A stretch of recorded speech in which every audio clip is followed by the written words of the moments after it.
Hello everyone, आप सभी का हमारे इस यूट्यूब चैनल में स्वागत है।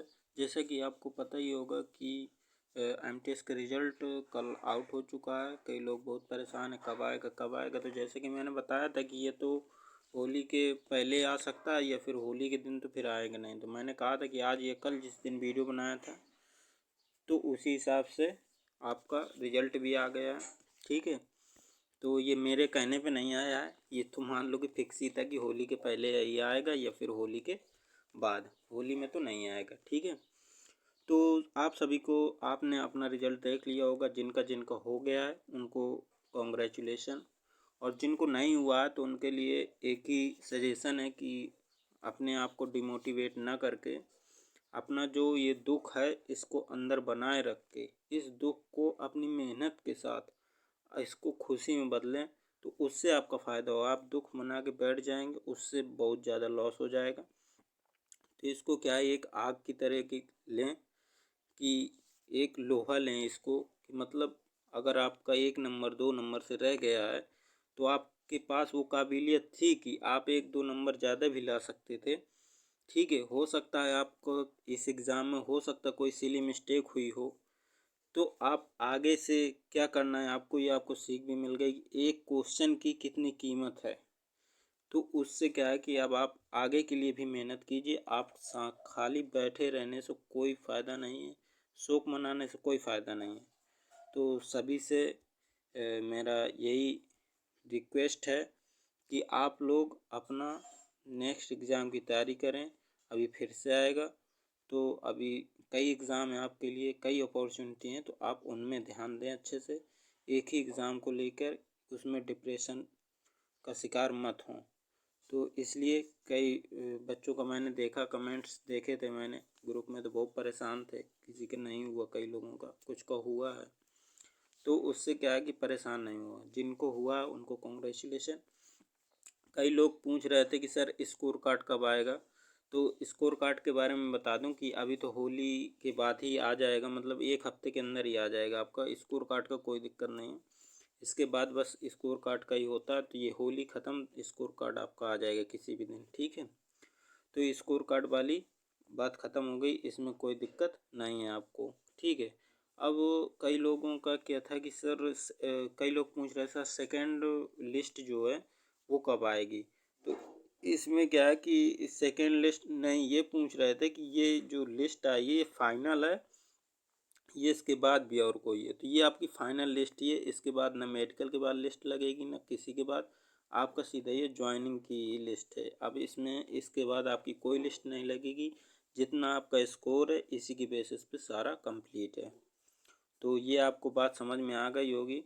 अब कई लोगों को बहुत सारा डाउट था कि सर जो टीवी कब होगा और कहाँ होगा। कई लोग, जैसे जो लोग सेलेक्ट हो गए उनको अब ये नेक्स्ट प्रोसेस की टेंशन रहेगी कि अब कब होगा कब नहीं होगा।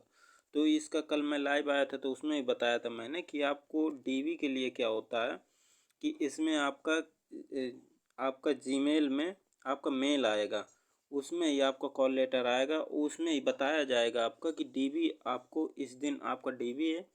ठीक है, तो आप और डॉक्यूमेंट्स का फॉर्मेट भेज दिया जाएगा। जैसे कि आपने देखो कानपुर वालों को पहले ही भेज दिया गया था, जिसका कंफर्म करके फिर मैंने सबसे पहले यूट्यूब में मैंने बताया था कि नहीं कुछ बनवाना है आपको, सिर्फ ये अगर याद हो आपको, तो न याद हो तो कोई बात नहीं है। तो आप ये समझ लें कि आपको डीवी में वो फॉर्मेट भेजा जाएगा जो जो डॉक्यूमेंट्स चाहिए होंगे। ठीक है, और वो फॉर्मेट आपको कहाँ लेके जाना पड़ेगा, कहाँ पे, तो जिस जिस डिपार्टमेंट में आपका हुआ होगा तो उस डिपार्टमेंट में जहाँ भी आपका सिलेक्शन होगा वहीं पे आपका मतलब डिपार्टमेंट वाइज होगा। तो जहाँ पे आपका होगा वहीं पे मतलब सिलेक्शन जहाँ पे हुआ होगा वहीं पे बुलाया जाएगा आपको। तो सबका, अब कई लोग पूछे कि सर मतलब साथ ही होगा क्या एक साथ, तो ऐसा नहीं है। इसमें क्या है कि 2 से 3 महीने 6 महीने के अंदर सबका कंप्लीट हो जाता है लगभग लगभग, मतलब और जल्दी हो जाता है। मैं तो बहुत ज़्यादा बता दिया। मतलब आपका शुरू हो जाएगा, जैसे होली ख़त्म होगी उसके बाद मान लो कि किसी किसी का आने लगेगा, मान लो 10 से 15 दिन, 15 दिन तो मिनिमम आप समझ लो कि 15 दिन मतलब मिनिमम लगेगा अभी। तो 15 दिन बाद से प्रोसेस क्या है शुरू हो जाएगा, आपका मेल आना शुरू हो जाएगा। उसके बाद आपको टाइम दिया जाएगा कि डॉक्यूमेंट्स के लिए और वो आपको डेट मिलेगी कि इस डेट को आपको लेके आना है, ये डॉक्यूमेंट्स तैयार करके आना है, ठीक है। और बाकी आप लोग पुलिस वेरिफिकेशन ये सारा कुछ पहले से ही बनवा सकते हैं, कोई दिक्कत नहीं। पुलिस वेरिफिकेशन बनवा लेंगे तो आपको वो जो साइन इन करवाने में कहीं भी गेस्टेड ऑफिसर से अगर साइन करवाना है तो प्रॉब्लम नहीं होगी, ठीक है। आप पुलिस वेरिफिकेशन दिखा देंगे तो कोई भी मतलब संदेह नहीं करेगा और साइन कर देगा। वैसे आप किस बेस पे साइन कर देगा कोई, इसलिए आप पुलिस वेरिफिकेशन चाहें तो अभी ऑनलाइन कर दें तो आपका पुलिस वेरिफिकेशन बन के रेडी हो जाएगा, ठीक है। और ये आपका हो जाएगा डीबी आपका, तो मतलब अलग अलग रहता है, मतलब किसी को पता चले कल है, किसी के परसों, मतलब ऐसा नहीं है कि एक साथ सबको बुला लिया, ऐसा नहीं होता, ठीक है। धीरे धीरे अपना ये डीबी वाला प्रोसेस चलता जाता है और ज्वाइनिंग लेटर आपका मिलता जाता है। अब इसमें कोई दिक्कत नहीं होती है। पर अभी इसमें डायरेक्ट आपको डिपार्टमेंट भी पता चल गया है, बाद वाला काम भी नहीं रहा कि बाद में क्या करना, सीधा डायरेक्ट आपको डिपार्टमेंट भी मिल गया। अब आपको कोई दिक्कत होगी नहीं। स्कोर कार्ड देखने के बाद कई लोगों को पता चलेगा कि पॉइंट से रह गए कि कितने पॉइंट से, तो स्कोर कार्ड भी आपका बहुत जल्द आ जाएगा। अब आती है मिनिमम कट ऑफ।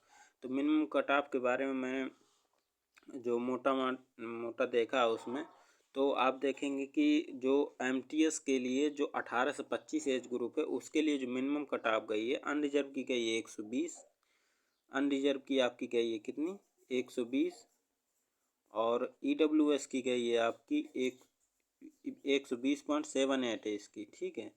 और ईडब्ल्यूएस की गई है 120.21, और ओबीसी की गई है आपकी 118.31, और एससी की गई है 115.62, और एसटी की गई है आपकी 105.83।